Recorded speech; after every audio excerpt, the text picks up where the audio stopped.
बच्चों कैसे हैं? चलिए बच्चों आज का पढ़ाई शुरू करते हैं। तो आज हम क्वेश्चन नंबर 5 करेंगे, एक्सरसाइज 6.2। ओके, सो फिगर आपके सामने बना हुआ है and given it is written A B parallel C D. ठीक है बच्चों, तो ए बी और सी डी पैरेलल है, और जब दो लाइन पैरेलल है आपको मालूम है corresponding angles are equal, alternate angles are equal, supplementary angles exist. ठीक है, चलो बच्चों, और जो भी दिया है मैंने मार्क कर दिया फिगर में। आपको निकालना है एक्स और वाई। आपको निकालना है ये एक्स और ये वाई। इज इट क्लियर बच्चों? सारा फिगर मत देखिए, जो चाहिए वही देखिए।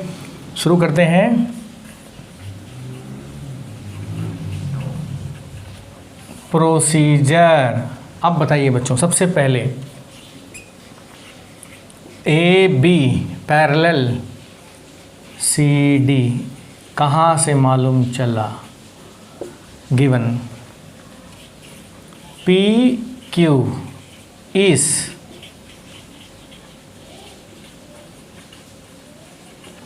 ट्रांसवर्सल।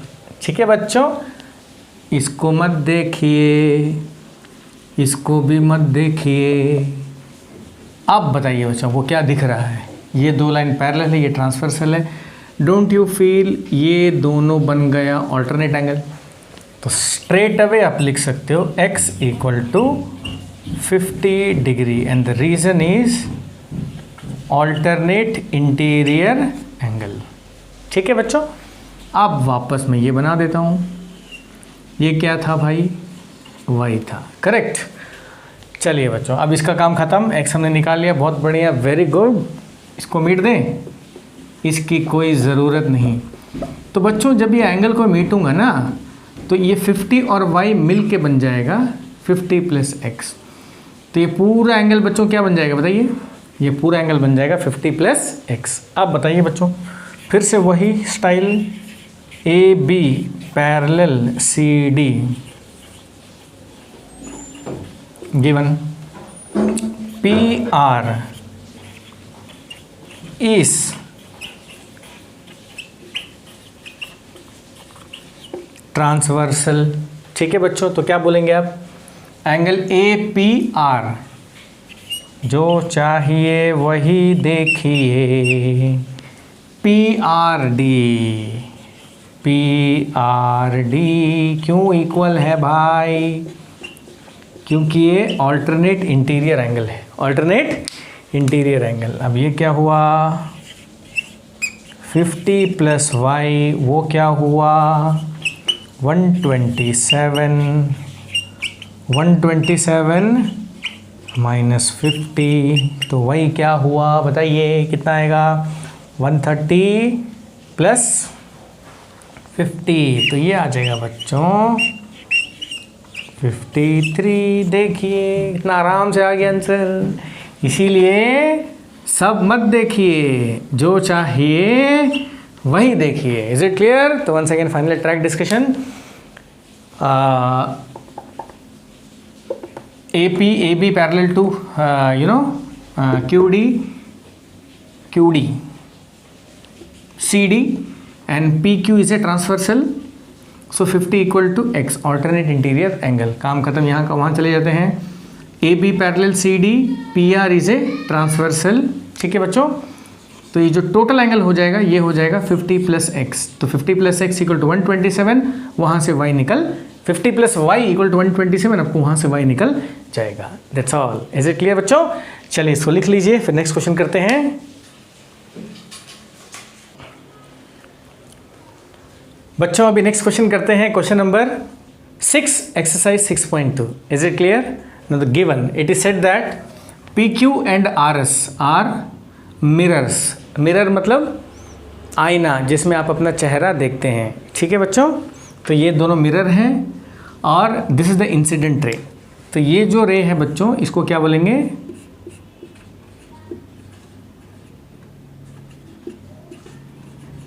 Incident ray. और ये जो निकल रहा है बच्चों, ये रिफ्लेक्टेड रे है, फिर ये इंसिडेंट, फिर रिफ्लेक्टेड। तो फाइनली इसको आप बोलेंगे reflected ray. Is it clear बच्चों? चलिए, तो अगर मिरर है तो नॉर्मल ज़रूर होगा, नॉर्मल के बारे में आपने सुना होगा 8th क्लास में. What is normal? Normal is a imaginary line which is perpendicular to the mirror. तो बच्चों ये नॉर्मल इसका परपेंडिकुलर है, तो इसको आप नाम दे सकते हैं N1. तो यहाँ भी बच्चों आपने एक नॉर्मल बना दिया, इसका नाम दे दिया N2. Normal is perpendicular to the mirror. ठीक है बच्चों, तो आपको छोटा सा करना पड़ेगा construction.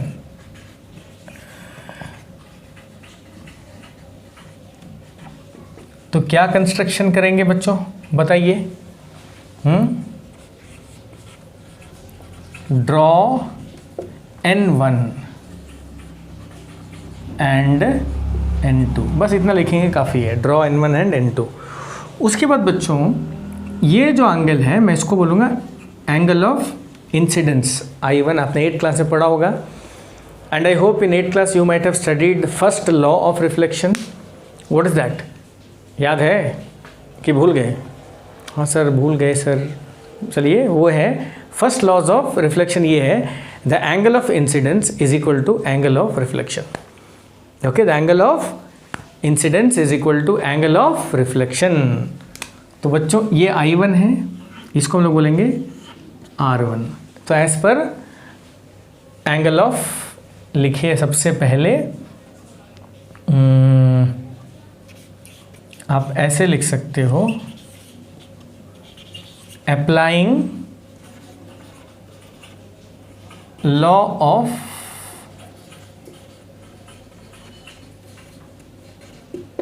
Reflection eight B, you will be getting I1 equal to R1.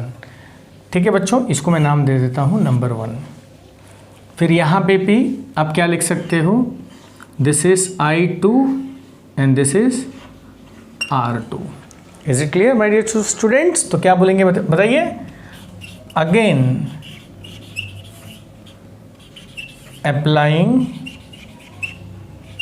Law of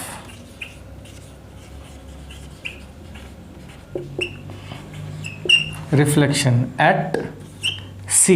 तो क्या मिलेगा बच्चों? I2 equal to R2 number 2. Is it clear? Next बच्चों N1 पैरेलल N2. तो ये जो दो नॉर्मल है, ये दो नॉर्मल आपस में पैरेलल होंगे. एंड BC क्या है बच्चों बताइए? BC क्या है? BC is, come on tell me, BC is transversal. So BC is transversal. Therefore I can say that R1 equal to I2. क्यों इक्वल है भाई? आप इसको क्या बोलोगे? ऑल्टरनेट इंटीरियर एंगल, इसको बोल देंगे बच्चों नंबर 3. ठीक है, आप तीनों को मिला लीजिए. फ्रॉम 1 2 3. 1 क्या बोलता है भाई? ये दोनों इक्वल है. ठीक है बच्चों. 3 क्या बोलता है बच्चों? 3 ये और ये इक्वल है. ठीक है बच्चों. 2 क्या बोलता है? ये और ये इक्वल है बच्चों. तो आपको क्या समझ में आया? अगर ये 10 होता तो ये भी 10 होता. ये दोनों इक्वल है. अगर ये 10 है तो ये भी 10 है. ये दोनों इक्वल है. अगर ये 10 है तो ये 10 है. इसका मतलब क्या है बच्चों? सभी 10 है. इसका मतलब ये होता है कि I1 equal to R1 equal to I2 equal to R2, यानी चारों एंगल बच्चों इक्वल है. चलो मैं इसको एक नाम दे देता हूँ बच्चों, इसको नाम दे देता हूँ A, यानी सभी एंगल A के बराबर है. ठीक है, चलिए बच्चों आगे बढ़ते हैं. अभी तक समझ में आ गया? कुछ नहीं किया मैंने यार, बहुत सिंपल काम किया मैंने. क्या किया? यहाँ लगाया लॉज ऑफ रिफ्लेक्शन, यहाँ पे लगाया लॉज ऑफ रिफ्लेक्शन. ये दो लाइन पैरेलल है, ये ट्रांसवर्सल है, तो ये दोनों एंगल इक्वल हो गया, अल्टरनेट इंटीरियर एंगल. अब इसे ये पता चल रहा है कि all the 4 angles are equal. So I said okay I1 equal to R1 equal to I2 equal to R2 equal to A. That's all. चलिए बच्चों, now what we will do? Now we will find what is angle ABC. ABC बच्चों जहाँ देखने बोलता हूँ वहीं देखिए, पूरा फिगर में मत देखिए। अब केवल यहाँ पे देखिए ए बी सी।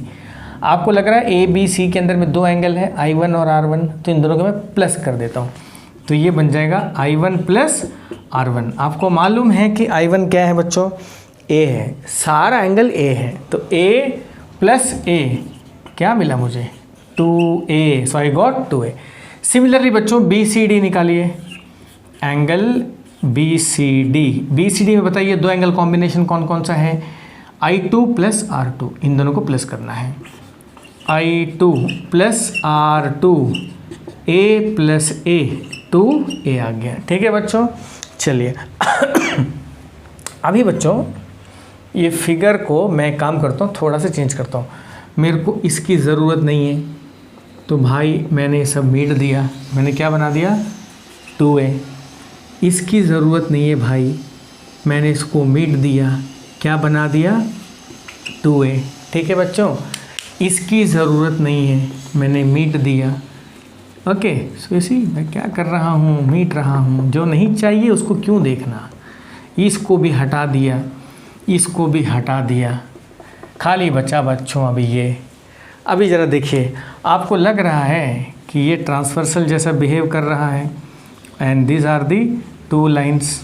ठीक है बच्चों, ओके, इसका नाम क्या था भाई, this was B and this was C। Okay, now we can say that AB and CD are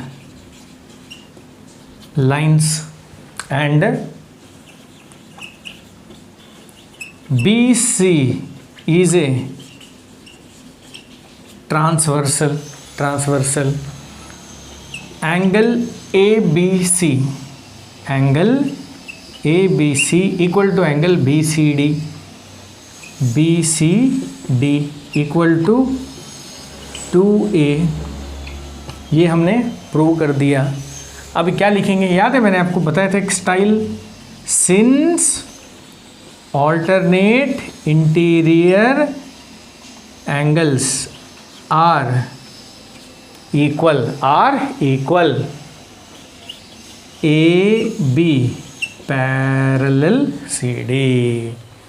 तो यानी आपको लास्ट में ये चीज़ चिपका देना है, और ये स्टाइल मैंने आपको पहले से बता दिया, अच्छा से देख लीजिए, बार बार आएगा। तो AB and CD are lines and BC is a transversal, angle ABC is equal to angle BCD, proved since alternate angles are equal, this two lines are parallel. तो देखिए बच्चों कितना कॉम्प्लेक्स फिगर था। ये था N1, ये था N2, है ना, this was P Q R S, this was the mirror, तो देखिए बच्चों कॉम्प्लेक्स फिगर को हमने सिंपल बना के देखा। तो ज्योमेट्री में अगर तेज बनना है तो एक ही लॉजिक है कि जो चाहिए उसी में फोकस करिए, बस दो लाइन में फोकस करिए, ट्रांसवर्सल में फोकस करिए, अगल बगल का जो एंगल है उसमें फोकस मत करिए। Is it clear? तो ऐसे करेंगे तो आपको आराम से काम बन जाएगा बच्चों। तो वंस अगेन यहाँ पे लगाना है आपको laws of reflection, I1 equal to R1। चलो भाई मैं इसको लिख देता हूँ I1, 2A को हटा देता हूँ, ये क्या था R1, ये क्या था I2, ये क्या था R2, मैंने हटा दिया। तो पहले बोलेंगे I1 equal to R1, first laws of reflection, apply laws of reflection at C, I2 equal to R2। ठीक है बच्चों, N1 parallel N2, this is a transversal, so R1 equal to I2। तो from 1 and 2 3, I1 equal to R1 equal to I2 equal to R2 equal to A मैंने बोल दिया because चारों angle equal हैं। तो बच्चों से ये पता चला कि ये जो पूरा एंगल है ये क्या बना है 2A, ये जो पूरा एंगल है वो क्या बना है 2A। Now since alternate interior angles are equal, AB is parallel to CD। इस तरह सबको करना है। ठीक है बच्चों, फिगर क्लियर है ना? तो फिगर मैंने पहले भी अच्छा से बनाया था, वहाँ से देख के नोट कर लीजिए। ये है। तो बच्चों मैंने एक्सरसाइज कंप्लीट कर दिया, 6 क्वेश्चन पूरा। उम्मीद करता हूँ आप लोगों को समझ में आया होगा। समझ में नहीं आए हैं तो काइंडली कॉल करिए, मेरा नंबर है 99332277 96। Is it clear my dear students? Free रहिए, रिलैक्स रहिए, ये कॉन्सेप्ट जो है सिंपल है। ओके बस फिगर में थोड़ा कॉम्प्लेक्सिटी रहेगा, but you have to see only those things which you want to see, ignore other things. उससे क्या होगा, आपका फिगर सिंप्लीफाइड हो जाएगा। और ठीक है बच्चों, और फिगर सिंप्लीफाइड हो जाएगा तो आप उसको आराम से लॉजिक लगा सकते हैं। और लॉजिक सिंपल ही है ये पूरे एक्सरसाइज में। When two lines are parallel the corresponding angles are equal, alternate angles are equal, interior angle on the same side of the transversal are supplementary and blah blah blah. उल्टा, if corresponding angles are equal then two lines are parallel, if alternate interior angles are equal two lines are parallel, and if interior angles on the same side of the transversal are supplementary then again two lines are parallel। बस इतना ही है। That's all students, put your best, I am always with you to help you, right? Thank you for watching।